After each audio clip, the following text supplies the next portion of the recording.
this fantastic Monday. I am sitting here in my new home. I think it's funny that it says ice cream right here because ice cream makes everybody happy, right? So my babies are down for a nap. Fingers crossed that they stay down for a while.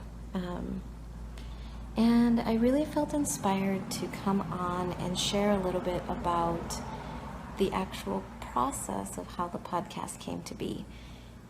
One of the things that I've noticed throughout my 37 years on this earth is that we don't always see anything but the end result. And so then it makes us feel like we should be able to do something, or we have to do something, or it needs to look a certain way, because we never get to see how it actually happened or how long it took somebody. It literally feels like from 1 second to the next, there was no podcast and then there was, or there was no retreat and then there was, or book, or and then there was, whatever, right? So first of all, the very first thing was that, of course, the moment that I became aware of podcasts, I thought, wow, I'm going to have a podcast, and I'm going to do this, and I'm going to do this, and it's going to be this, and it's going to happen on a weekly basis, and all this kind of stuff. And then I just kind of let it go because I just wasn't ready for it. Probably had other things to do. And then fast forward to when I joined Angels of Intuition, the Sisterhood and Mastermind in 2016, and one of the women, Tyla, was creating and launching a podcast with one of her best friends, Sally. And I must admit that I got like a little like podcast envy, right? Because I was like, well, if they can do it, I can do it. And essentially what was happening was I was mimicking what they were doing. So you know how that happens, like when you see somebody who's having success, or you perceive somebody to have success, they do. But when you perceive somebody to have success, it's like you want to have success as well, so you try to do what they're doing, and you don't really even know what they're doing, but you just try and do it. So in my mind, I was taking up a lot of space and energy thinking, well, I am going to create a podcast. I'm going to have weekly guests. Mind you, at the time I was working full-time. I was running my business. I have 2 young kids. Really, there wasn't very many hours left over in the day. And so I was putting a lot of pressure on myself. And I actually thought about it a lot more than I probably cared to admit. And I beat myself up a lot for it, because I thought, well, why can't I do it? Like, why isn't this coming together like it is for them? And why can't I make something look as good as they're doing, and blah, blah, blah. So with some time and with some support from my sisterhood and my coach and all that stuff, I started to let go of the idea that I had to have a podcast. And I would kind of hold on to it again and again, every now and then. But I kind of started to let go, just in general, of my process of learning to let go and let things happen in their own time. I started to let go of the idea that I had to have a podcast, that it had to look a certain way, that it had to be weekly, that it had to blah, blah, blah. And then other things started to happen, other things started to fall into place. Like I wanted a specific logo made, and the way that came to be, and then I kind of didn't really use it for anything, and then it turned out several months later that it was the logo for the podcast. Then all of a sudden I remember getting an idea to invite one person, like the names of people, the people that I wanted to be on the podcast, like all their names started to pop into my mind. And so I literally kept a note in my phone and just put down all their names as I came to them. And then it stopped at 8 people. And so it was really interesting, because I was like, of course there's like a billion people that I'd love to talk to, but it was like a number that felt really good. And so it felt like, okay, can I even pull it off just being a short-term podcast, right? Just like 8 weeks, maybe never being more than that. Maybe yes, maybe no. And then I just started to let it be. And I reached out to the first guest, and he said yes. And he gave me a lot of really good information. He's like, well, how are you going to market it? How are you going to do this? How are you blah, blah, blah.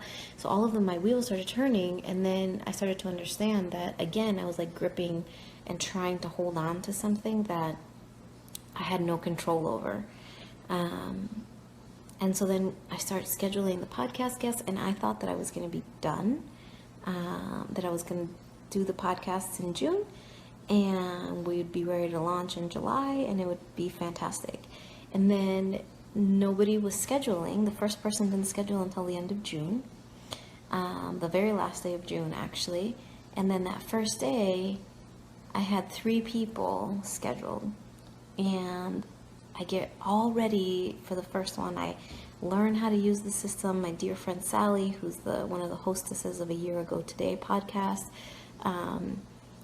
she walked me through it. She taught me. I had copious notes. I'm like, okay, we're doing this.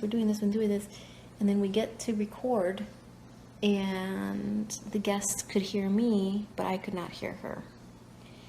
And I was like, what is going on? I have 3 people scheduled today. This is crazy. And it's amazing because I reached out to Sally, and she was like, okay, this is what I'm hearing. You need to have a dance party. You need to reevaluate why you're doing this podcast. And she said, and don't reach out to me until you've done those things. So I actually put the music on really loud, Ricky Martin and Maluma. Put the music on super loud in my ears, and I was dancing in the middle of this private room in the library.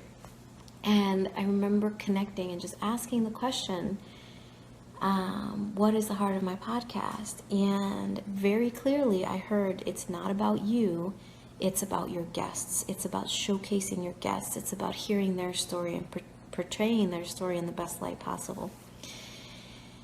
And then I was guided to take a break, like go eat, to go do something, because I was going to go back to back to back.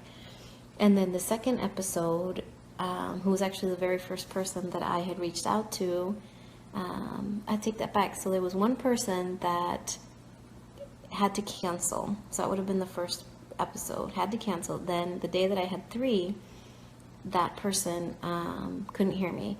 And then so then the person who would have been the third interview, was the first one that I reached out to, was always meant to be the first episode. And so I feel like that's why that worked out that way. So we recorded 2 episodes that day.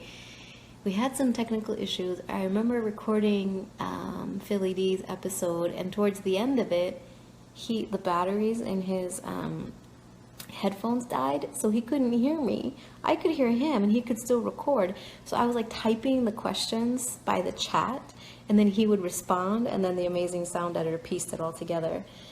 And so it was just so funny because amidst like internet issues and like it with Caitlin Edgar's episode, we had the same thing where like I recorded a perfect episode in the morning, and then in the afternoon the internet would not work, and so I had to reschedule Caitlin.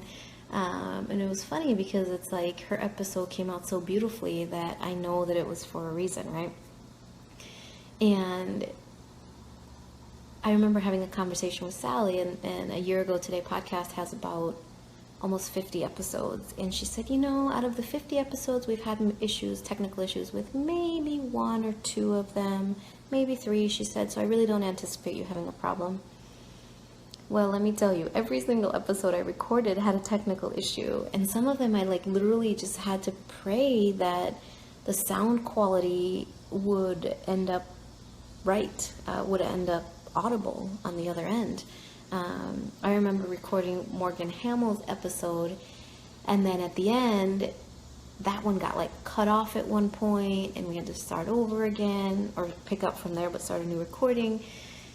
And then I remember at the end her saying, like, there were times where you were kind of in and out, and I was like, oh my gosh, like this episode is so amazing, like what's gonna happen if they can't hear me, or if my voice sounds weird, and I was like, I'm just gonna trust that it's gonna be good. I'm gonna trust that it's gonna work out.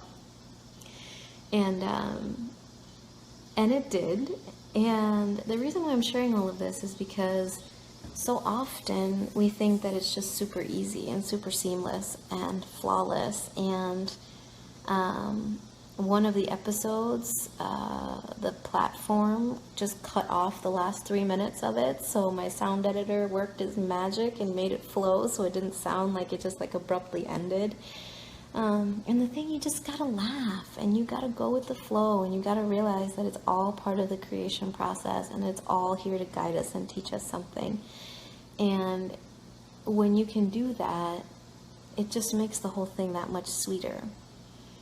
And even up until today, so I was stressing out because I wanted to launch it on Friday, which was my mom's birthday, and I had all of this stuff ready, and I didn't have internet in my home yet. And when I was home with my kids that day, anyway, and I was trying to do things on my phone and really stressing myself out, making things more complicated than they needed to be.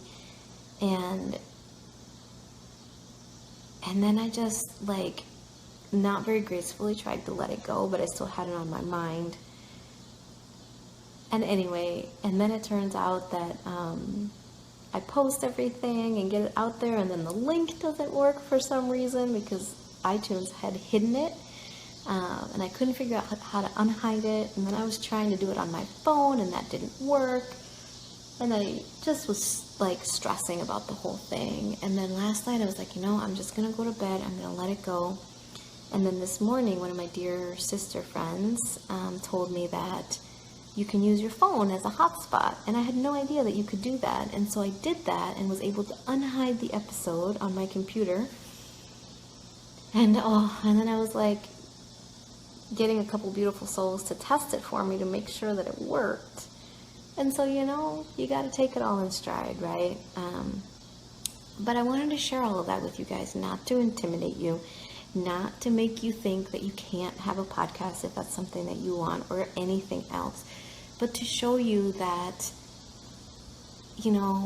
when you hear it all beautifully put together, when you see the beautiful images, when you see the conversation flowing naturally, that all of that is part of the creation process. And if you want to make it sound that way, you can. You just have to keep going and get support and surround yourself by people who know what they're doing, so that you don't have to unnecessarily stress yourself out with something, and you can just focus on what you're creating. You can open up your creativity and focus on what you're creating, and then let other people around you help you with the rest of it. For me, that was Sally. For me, that was Josh, the sound editor. I almost did not have a sound editor because I thought, I'm not going to spend the money on it, I can do it myself. And then, oh gosh, deeply celebrating that I hired somebody and that he turned out to be so amazing, and he's the voice of the intro and the outro for me. So it just, so many things. And some of you are curious about the podcast creation process, and please reach out to me if you'd like to know more about that. But I just wanted to talk to you guys about the process in general and kind of what I experienced over the last 2 months to really get this going, and really more over the last year, because it was kind of like a seed, and then it like started to sprout and then to bloom, and then it became what it is now. So thank you so much, you guys. Thank you for watching. Thank you for listening to the podcast if you choose to. If you like it, apparently it's a good thing to have a lot of 5-star ratings, so I would appreciate those if you really like it. And yeah, I hope you guys have a beautiful day. I'll talk to you guys soon. Bye.